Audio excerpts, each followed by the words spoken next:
नमस्कार दोस्तों, मैं दिव्या आप सभी का स्वागत करती हूँ। फ्रेंड्स, एक और आज हम लोग एसएससी सीजीएल की जो शिफ्ट है वो सॉल्व करेंगे। और ये जो है मैं आपको 18 सेट्स अभी तक करा चुकी हूँ। This one is set number 19 and total 36 shifts में ये पेपर हुआ था 2024 में। तो अभी और भी शिफ्ट्स हैं जो हमें डिस्कस करना बाकी हैं, और 2025 के सीजीएल में ये सभी शिफ्ट्स आपके लिए बहुत हेल्पफुल रहने वाली हैं। तो उम्मीद है ये सारी शिफ्ट्स जो हैं वो आप एक बार एनालाइज ज़रूर से करेंगे, क्योंकि मैक्सिमम जो पोर्शन है वो आपको बिल्कुल ऐसा ही मिलेगा। 2025 में भी काफ़ी सारी वोकैब जो है वो आपको रिपीटेड ही दिखती है। तो स्क्रीन पर जो पहला क्वेश्चन है वो आपको शो हो गया होगा, और इस क्वेश्चन में मुझे पैसिव वॉइस जो है बताना है इस सेंटेंस में। तो ये जो सेंटेंस लिखा है दीपेश विल सेंड, देखो विल सेंड है तो बट ऑब्वियस है कि पैसिव में मुझे विल बी सेंट जो है वो दिखना चाहिए, है ना। तो मैं चेक करूं विल बी सेंट मुझे कहाँ दिख रहा है, यहाँ वुड दिख रहा है, ये नहीं होगा। यहाँ फर्स्ट ऑप्शन में भी वुड दिख रहा है, नहीं होगा। सेकेंड ऑप्शन में विल हैव दिख रहा है, तो ये भी मेरा आंसर नहीं होगा। सिर्फ एक ही ऑप्शन है, that is option number third, जहां पर मुझे विल बी सेंट जो है वो शो हो रहा है, यानी कि option number third is my right answer. चलिए आगे बढ़ते हैं। नेक्स्ट क्वेश्चन क्या कह रहा है, वन वर्ड सब्सटीट्यूशन आपको बताना है अम्यूजिंग एंड ट्रू स्टोरीज का, यानी ऐसी स्टोरीज जो अम्यूजिंग हो, आकर्षित हो और सच्ची घटनाओं पर आधारित हो। तो बेसिकली पहले हम इन सारे ऑप्शंस के मतलब देखते हैं। देखो जो फेबल वर्ड होता है ना, ये फेबल वर्ड एक ऐसी शॉर्ट स्टोरी है जो मोस्टली है ना हम लोग एनिमल्स पर बेस्ड सुनाते हैं। प्लस इन स्टोरीज के एंड में हमेशा एक है ना मॉरल होता है, यानी कि एक सीख होती है। जैसे आपने ना रैबिट और टॉर्टोइस की स्टोरी सुनी है, तो उसका मॉरल क्या है, slow and steady wins the race. तो वैसे ये फेबल स्टोरीज कौन सी हैं, जो बेसिकली एनिमल्स पर बेस्ड होती हैं, और इनके एंड में हमेशा क्या होता है, एक मॉरल होता है। तो a short story which is based on animals and having a moral at the end is known as what, fable.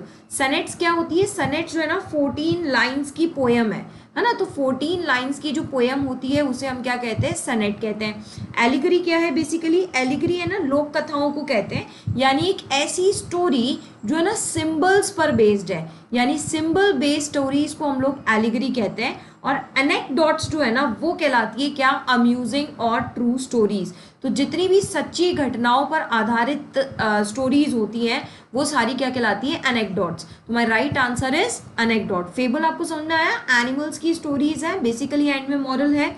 Next सनेट क्या है, 14 लाइन्स की पोयम है। एलिगरी क्या है, एक स्टोरी है जो सिंबल पर बेस्ड है।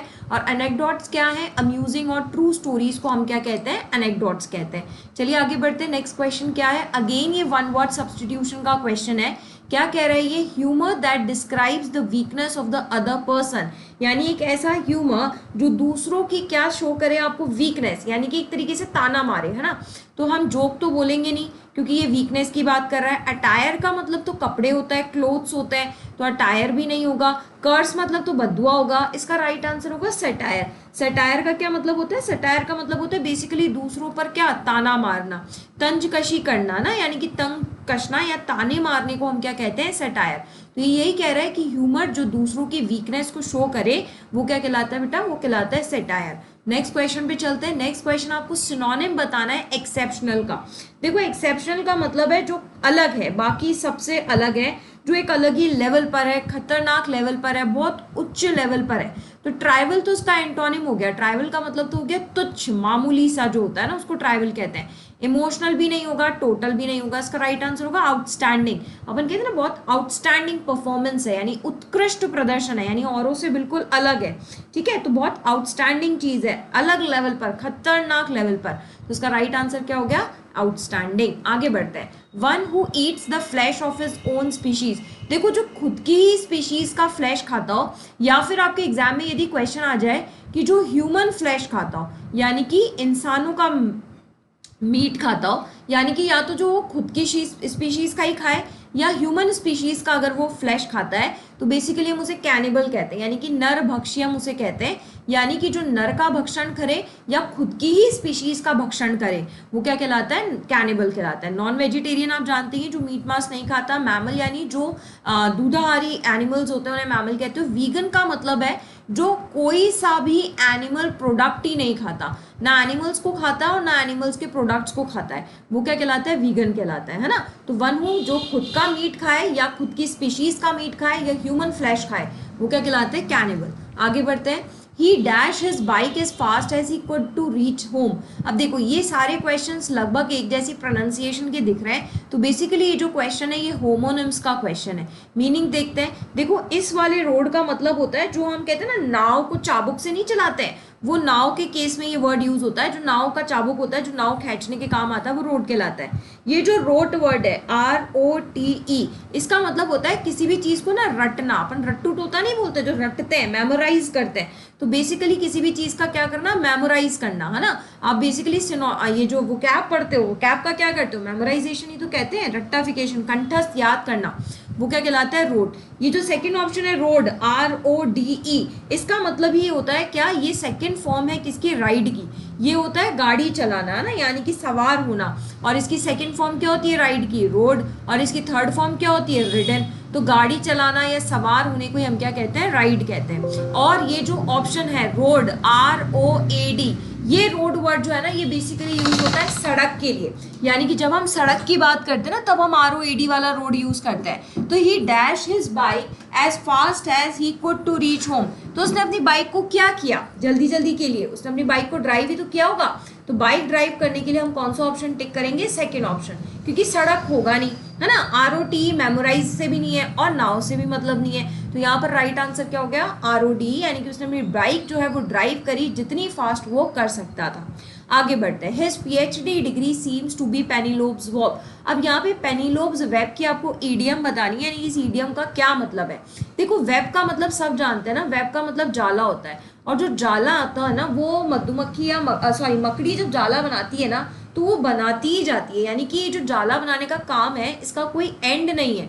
यानी इस पेनिलोव वेब का मतलब पता है क्या है, एक ऐसा टास्क जिसका कोई एंड ही नहीं हो, यानी कि something which does not have any sort of end is known as what, Penelope's web. तो ये डेफिनेटली एक सीक्रेट टास्क तो बिल्कुल भी नहीं है, एक डिफिकल्ट भी नहीं है और एक इम्पॉर्टेंट भी नहीं है।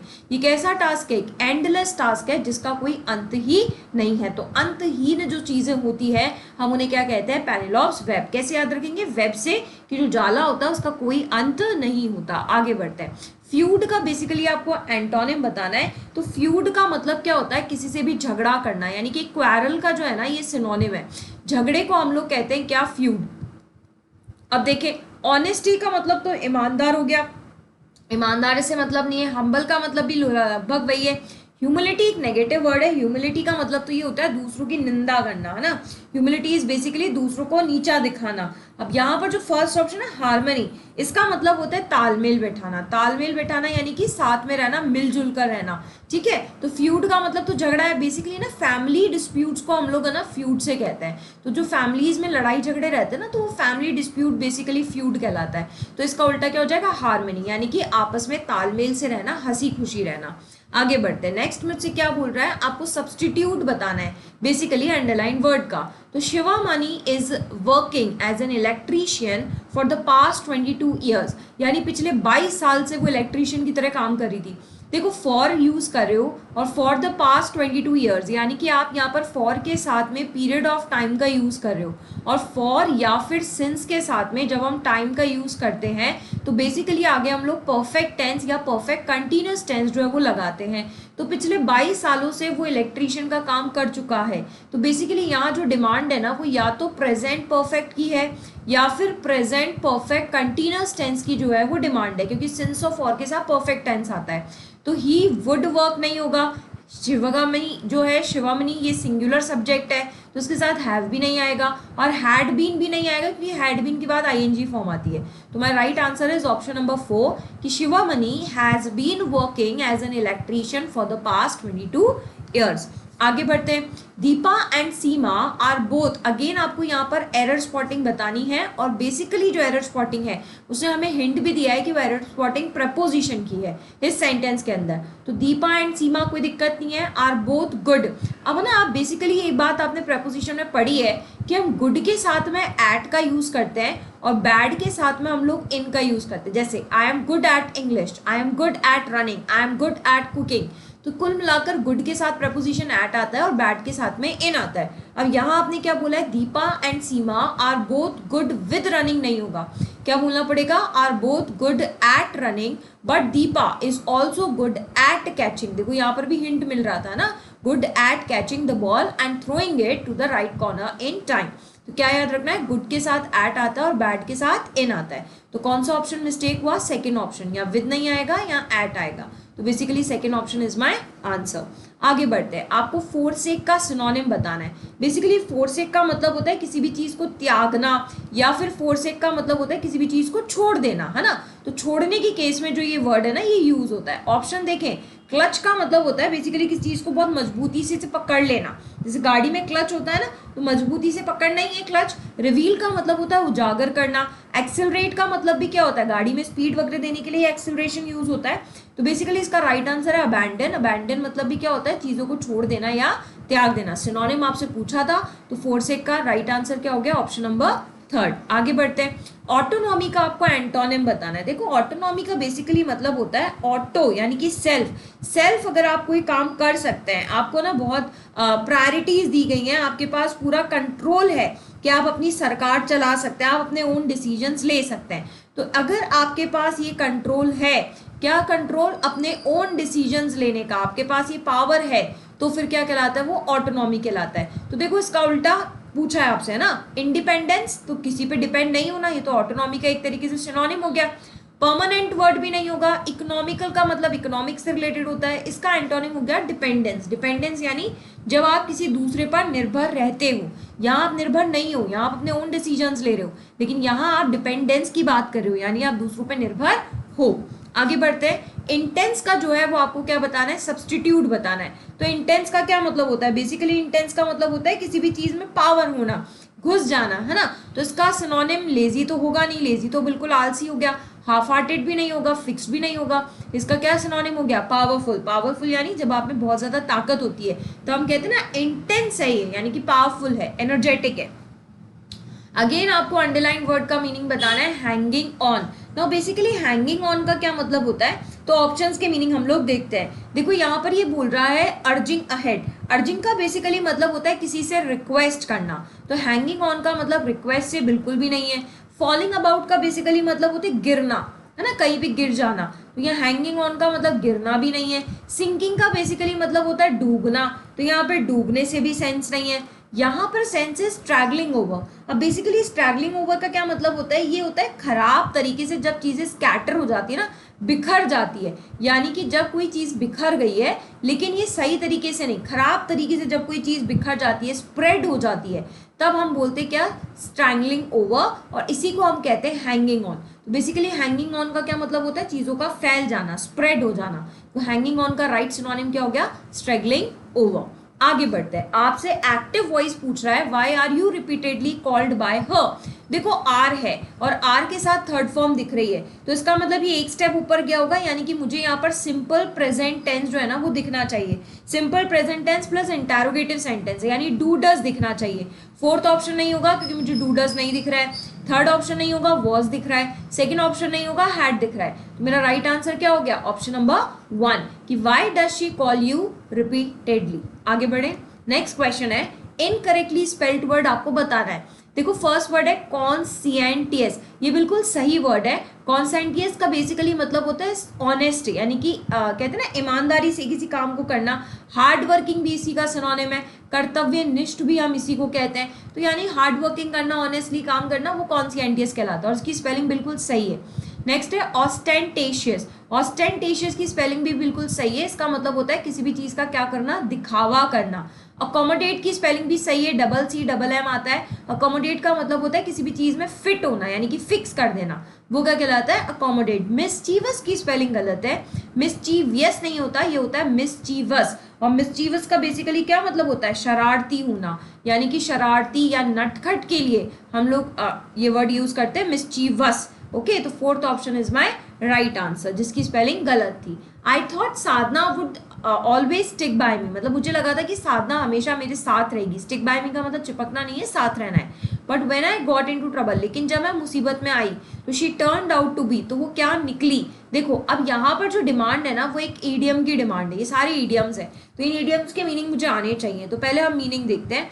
देखो व्हाइट एलिफेंट का क्या मतलब होता है, एक ऐसी चीज जो बहुत ज्यादा एक्सपेंसिव हो, लेकिन है ना अब वो चीज आपके किसी काम की नहीं है, यानी ऐसी कोई चीज जो खराब चीज हो, पड़ी हुई है लेकिन बहुत ज्यादा महंगी थी जब इसे खरीदा था। ओपन सीक्रेट का मतलब है ऐसी बात, ऐसी चीज जो सबको पता है, पता सबको है, लेकिन है ना कैसे पता है, गुप्त तरीके से, मतलब सबको अपन ये बोल के नहीं बताते कि मैं तेरे को ये बात बता रही हूँ किसी को बताना मत, ये बात बता रही हूँ किसी को बताना मत, ऐसे बोल बोल के हमने सबको बता रखा है।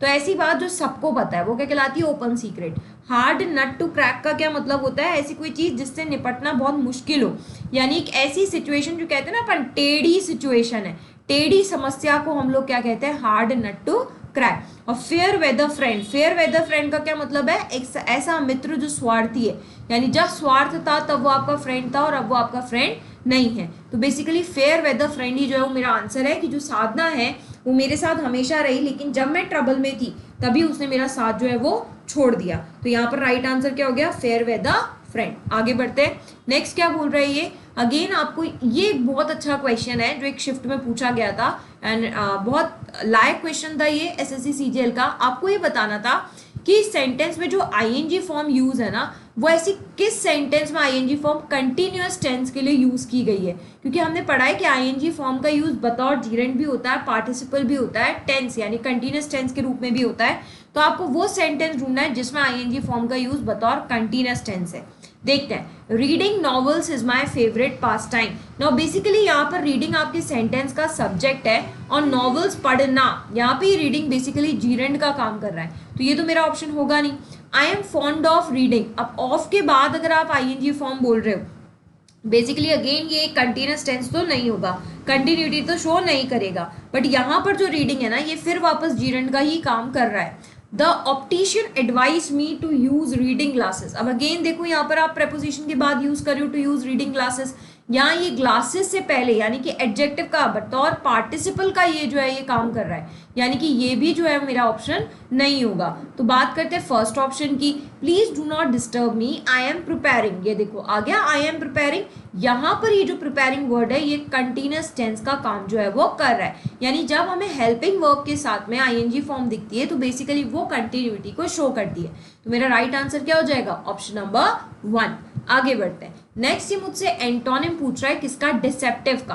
और डिसेप्टिव का बेसिकली मतलब होता है धोखा देना, है ना, तो धोखे से ये सेंस है। अब इसका एंटोनिम पूछ रहा है ना, तो ब्यूटीफुल तो होगा नहीं, ब्यूटीफुल का मतलब तो सुंदर होता है, इल्यूसिव भी नहीं होगा, इल्यूसिव का मतलब होता है जिसे ढूंढना थोड़ा मुश्किल हो, है ना, इल्यूसिव नेचर हो।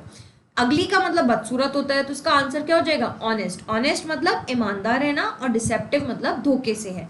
आगे बढ़ते हैं, नेक्स्ट ये आपसे करेक्टली स्पेल्ड वर्ड पूछ रहा है, helium is used with oxygen for asthma treatment because it dash very easily. अब डिफ्यूजर्स की बेसिकली स्पेलिंग पूछ रहा है, तो डिफ्यूजर्स की स्पेलिंग में जेड नहीं आता है, डबल एफ आता है, तो third option is my right answer. और बेसिकली डिफ्यूज का मतलब क्या होता है, किसी भी चीज का फैलना, या फिर मैं ये कहूँ किसी भी चीज का स्प्रेड होना, बिखरना जो है ना, वो डिफ्यूज का मतलब होता है। तो यहाँ पर जो हीलियम गैस है, गैस फैलती है ना, तो right answer is option number 3। आगे क्लोज टेस्ट है, एक बार वीडियो को स्टॉप करके आप इस क्लोज टेस्ट को रीड आउट करें, फिर हम बात करते हैं कि क्लोज टेस्ट मुझसे किस चीज के बारे में बात कर रहा है। चलिए देखते हैं क्लोज टेस्ट मुझसे क्या कह रहा है। The limbs of the flying squirrel, जो फ्लाइंग स्क्विरल होती है यानी कि ऐसी गिलहरी जो उड़ती है, उसकी जो लिम्स है आर इंटरलिंक्ड, वो इंटरलिंक्ड है एक मेम्ब्रेन से। When the creature dash into the air, और जब ये क्रिएचर हवा में क्या करता है, हवा में क्रॉस करता है, नहीं। ये हवा में हर्डल, हर्डल यानी तो बाधाएं होता है, नहीं। क्या ये हवा में लीप, बिल्कुल। देखो एक फ्रेज होती है leaps into the air, leaps into the air का मतलब होता है हवा के अंदर जंप करना, है ना, तो ये एक फ्रेज है जिसको हम लीप इनटू द एयर कहते हैं। और यहाँ पर जो राइट आंसर है वो बिल्कुल यही है, फर्स्ट ऑप्शन है स्प्रिंग। स्प्रिंग का मतलब तो आप जानते ही हैं, हम लोग स्प्रिंग को कहते हैं ना, बेसिकली स्प्रिंग का मतलब बसंत ऋतु से होता है, तो यहाँ पर ये ऑप्शन भी नहीं होगा। तो basically right answer is leaps into the air, यानी कि एनर्जी और एंथुसियाज्म के साथ हवा में उड़ना, जंप करना। आगे बढ़ते हैं। द मेम्ब्रेन ओपन्स, उसकी जो मेम्ब्रेन है वो क्या होती है, ओपन होती है। And the squirrel seems to, और जो स्क्विरल है वो धीरे धीरे क्या करती है, डाउनवर्ड्स की तरफ आती है ना। तो डाउनवर्ड्स की तरफ आना, स्केटिंग होगा नहीं। स्केटिंग का क्या बेसिकली मतलब क्या होता है, स्केटिंग मतलब तो पहिए पे चलना होता है ना, व्हील का मतलब पहिया होता है, स्किम मतलब होता है ऊपर ऊपर से किसी चीज को पढ़ना है ना, मतलब ज्यादा आप गो थ्रू नहीं हुए हो, डीप में नहीं गए, ऊपर ऊपर से पढ़ना है। और बेसिकली ग्लाइड का मतलब होता है गिरना, है ना। तो यहाँ पर ये यही कह रहा है कि जो स्क्विरल है वो धीरे धीरे अपनी मेम्ब्रेन ओपन करती है, और जो स्क्विरल है ऐसा लगता है कि धीरे धीरे गिर रही है ना नीचे की तरफ। तो ग्लाइड स्विफ्टली डाउनवर्ड्स। तो my right answer is option number 1। आगे बढ़ते हैं। This movement gives the dash of flight, और ये जो मूवमेंट है ये उसे फ्लाइट का क्या देता है, ये उसे फ्लाइट का सस्पिशन देता है। तो सस्पिशियस मतलब तो शंका होता है। क्या ये फ्लाइट की फैंसी देता है, नहीं। क्या ये फ्लाइट के इफेक्ट देता है, नहीं। ऐसा लगता है, यानी कि this gives the impression of flight, ऐसा लगता है कि वो जो स्क्विरल है वो क्या कर रही है, उड़ रही है। However, it is not flying really, लेकिन असल में वो उड़ नहीं रही होती है। It is a dash in the air, वो हवा में क्या होता है, फ्रॉम अ हायर लेवल, यानी हायर लेवल से वो हवा में क्या होता है, वो हायर लेवल से हवा में वेव नहीं है, प्रोग्रेस नहीं है, साइन नहीं है, मोशन है एक तरीके से। क्या हमें ऐसा लगता है कि वो हवा में मोशन कर रही है, तो प्रतीत होता है कि वो उड़ रही है, जबकि वो उड़ नहीं रही होती है, तो वो हवा में मोशन होता है। इट इज ऑल्सो नोट वर्दी, यानी कि बात नोट करने लायक है, that a squirrel can not dash its direction while it is in flying mode, की जो स्क्विरल है वो अपना डायरेक्शन क्या नहीं कर सकती जब वो फ्लाइंग मोड में होती है। तो वो अपना डायरेक्शन, अडेप्ट का मतलब तो प्रोफिशिएंट होता है, ये होगा नहीं। अडॉप्ट का मतलब ढालना होता है। रिप्लेस का मतलब को एक को हटा करके दूसरे को आना, रिप्लेसमेंट होता है। वो स्वैप नहीं कर पाती, स्वैप का मतलब होता है बदलना, यानी वो अपना डायरेक्शन बदल नहीं पाती जब वो कौन से मोड में होती है, फ्लाइंग मोड में होती है। तो बेसिकली राइट आंसर क्या था यहाँ पे, स्वैप। स्वैप मतलब बदलना होता है, और रिप्लेस मतलब किसी को हटाकर उसकी जगह पर आ जाना होता है। ये डिफरेंस है रिप्लेस और स्वैप में। तो ये एक और आपकी शिफ्ट थी एसएससी सीजीएल की ही। बेसिकली मैं आपसे कह चुकी हूँ कि टोटल देयर आर 36 शिफ्ट्स, और हम सारी शिफ्ट्स करेंगे। बिल्कुल आप इत्मीनान रखें, और ये सारी शिफ्ट्स आप एक बार से ज़रूर से देखें। 2025 का सीजीएल का पेपर आपका बहुत शानदार होगा इंग्लिश का। तो आप बेसिकली सारी शिफ्ट वापस देखें, आपकी सजेशंस मोस्ट वेलकम है। चलिए, तो नेक्स्ट वीडियो में आपसे फिर मुलाकात करते हैं। तब तक के लिए फ्रेंड्स, सारी वीडियोज़ रिवाइज करते रहिएगा। जय हिंद, जय भारत, राधे राधे।